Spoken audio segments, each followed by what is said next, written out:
Seja bem-vindo ao Elas no Esporte. Eu sou a Yasmin Marques. Neste vídeo vamos falar sobre mulheres no judô e destacar algumas personalidades desta modalidade que fizeram e fazem história no Brasil e no mundo. No geral, descobrir boas informações históricas a respeito do judô é muito difícil e é ainda mais complicado encontrar narrativas delas neste esporte, sendo que esta arte marcial nasceu e ainda permanece na cultura do machismo. Judô significa caminho suave. Foi inventado pelo praticante de jiu-jitsu Jigoro Kano, no Japão, em 1882. O objetivo de Kano era criar uma técnica de defesa pessoal para fortalecer o físico, o espírito e a mente. A invenção tinha como propósito que os golpes fossem executados com mais inteligência do que força. Contrariando aqueles que acreditam que esta não é uma prática para mulheres, certa vez o próprio Jigoro Kano disse: "Se quer entender realmente o judô, observe a prática das mulheres." Em 1926, Jigoro criou a primeira escola de judô para mulheres no Japão, a Joshibu, que quer dizer divisão ou seção de mulheres ou garotas. Observação: lá as mulheres não faziam luta na definição de randori, que é um combate, um treino sem pontuação. Elas faziam kata, que é uma simulação de luta real, onde o praticante aplica uma sequência de golpes e defesas pré-determinadas, e também faziam kemi, que são técnicas para controlar a forma de queda, ou seja, sair-se numa posição ainda favorável quando atingir o solo. Nessa época, elas não treinavam chave de braço, estrangulamento, esse tipo de coisa, pois existia a concepção da importância da beleza feminina. Estética, delicadeza, pureza, elas não estavam ali para competir, se enfrentar. A prática visava melhorar a saúde delas. A luta mais agressiva não era admirada. Em 1933, temos a primeira mulher faixa preta, Katsuko Kozaki. E existe uma curiosidade sobre a faixa preta feminina, que é a lista branca que era usada no meio, que representava pureza. Ela foi proibida em 1999 e há estudos que mostram polêmicas por conta desse significado, que poderia caracterizar que por elas não aprenderem as mesmas coisas que os homens, elas seriam inferiores, eternas faixa branca. Mas até hoje, em alguns lugares, essa lista branca é usada por questões de tradição. Em 1938, a neta de Jigoro Kano, Keiyuko Fukuda, foi pioneira do judô feminino nos Estados Unidos, apresentando ao país os movimentos de Juno-Kata. Fukuda quebrou os estigmas e tabus durante sua vida. Foi considerada uma das maiores especialistas em Juno-Kata e se tornou a primeira e única mulher a atingir o grau de 10 Dan aos 98 anos de idade. Durante sua vida, carregou um lema: ser gentil, amável e bonita, ainda firme e forte, mentalmente e fisicamente. Dan significa que o praticante alcançou um nível avançado de seu conhecimento prático e teórico na arte marcial que pratica. Ainda no Japão, em 1933, temos a Sarah Meyer, a primeira ocidental a fazer judô e ganhar faixa preta em Kodokan, que é a sede da Comunidade Mundial de Judô. Estudos sobre Meyer mostram que ela queria ter os mesmos direitos que homens dentro deste esporte. Sendo assim, ela ia atrás dos mesmos conhecimentos que era aplicada a eles e se recusou a usar faixa com a lista branca. Sarah era atriz e largou a profissão para se dedicar à arte marcial em Kodokan. E outra curiosidade é que ela se comunicava por carta com seu primeiro professor de judô, que a treinava na Inglaterra. No século XIX, início do século XX, o movimento feminista no Brasil e no mundo começa a surtir reflexo em várias esferas: política, econômica, e no esporte não fica de fora. Naquela época, no Brasil, as mulheres não podiam fazer exercícios em espaços públicos, praias, praças, parques, entre outros. E se elas fossem vistas, corriam o risco de serem presas. Entretanto, começou um crescimento das mulheres nas práticas de exercícios físicos, que fez com que os médicos prescrevessem atividade física para melhorar a saúde. A partir de 1941, aqui no Brasil, durante o Estado Novo de Getúlio Vargas, foi criado um regulamento para o esporte. e as mulheres estão proibidas através do artigo 54, Decreto-Lei 3.199, de praticar esporte incompatíveis com a natureza feminina.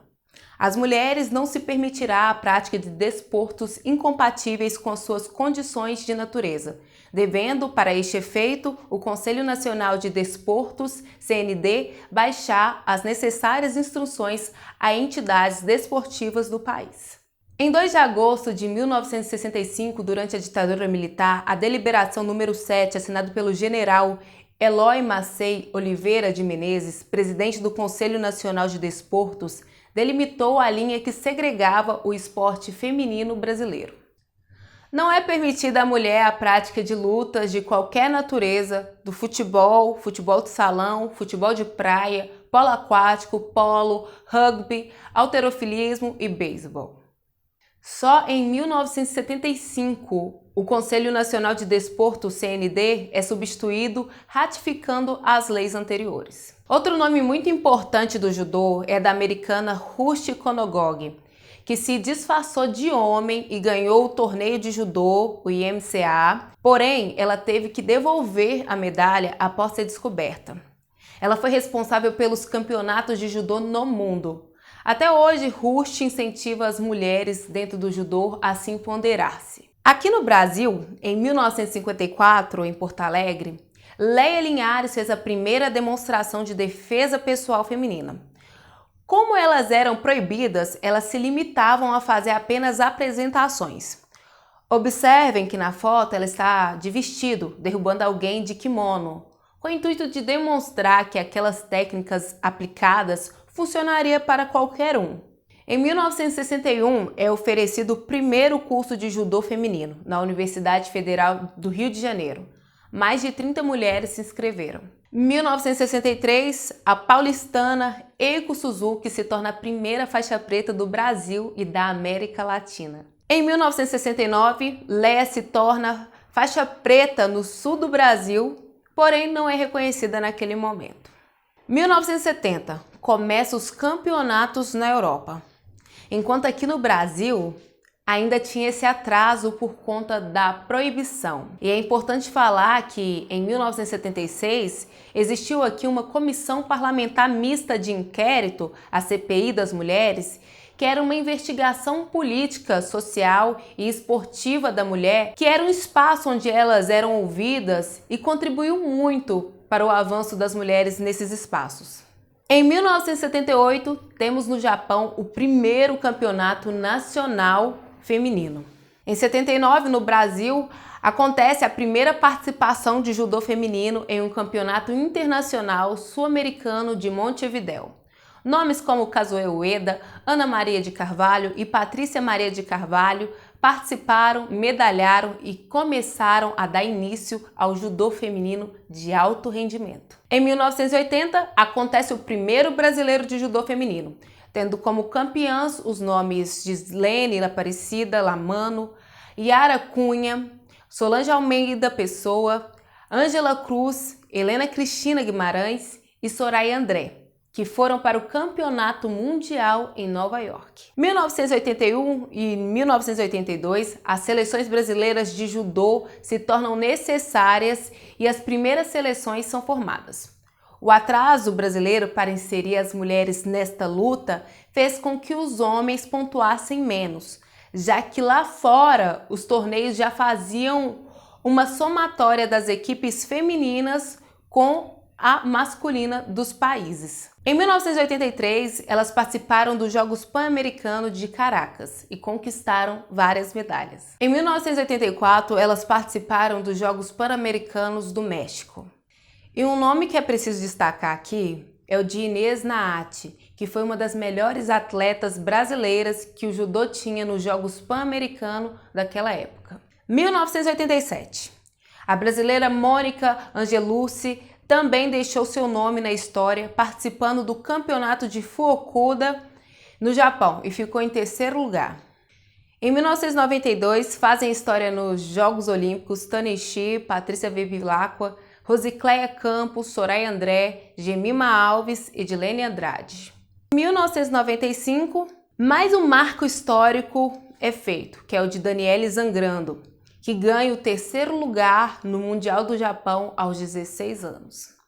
Em 1995 e 1996, temos a figura de Dinanci Silva, que conquistou os Jogos Mundiais de 1997 e 2003, tendo participado também de 4 Jogos Olímpicos. De 2000 a 2001, começa a ser oferecida pelo Estado leis de incentivo, investimento nas infraestruturas, participações em competições, contratação de equipe multidisciplinar, porque até então a maioria das atletas tinham que pagar tudo do próprio bolso. Na mesma época, temos Marilene Ferrante, a primeira árbitra brasileira internacional da FIGE.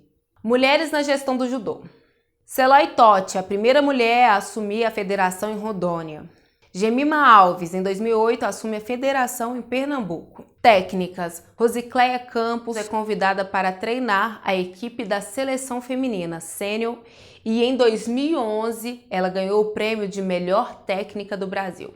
Atualmente, a técnica Yoko Fuji treina a seleção masculina de judô. Solange Pessoa é a única brasileira que tem o 7º Dan, que é o reconhecimento dos saberes. Em 2008, Kathleen Quadro conquista a medalha de bronze nos Jogos Olímpicos de Pequim. A partir de 2010, o judô começa a se destacar em várias categorias e começaram a ganhar muitas medalhas. Em 2012, nas Olimpíadas de Londres, finalmente o ouro chega com Sara Menezes. Nas Olimpíadas de 2016, Rafaela Silva entrou para a história. Rafaela quase chegou a desistir do judô quando foi desclassificada nos Jogos de 2012 por executar um golpe que havia sido proibido há pouco tempo na época.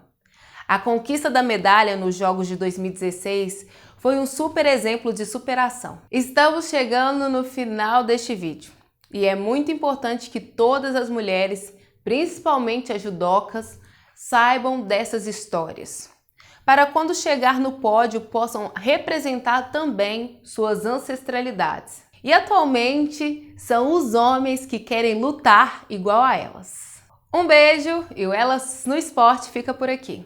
Até a próxima!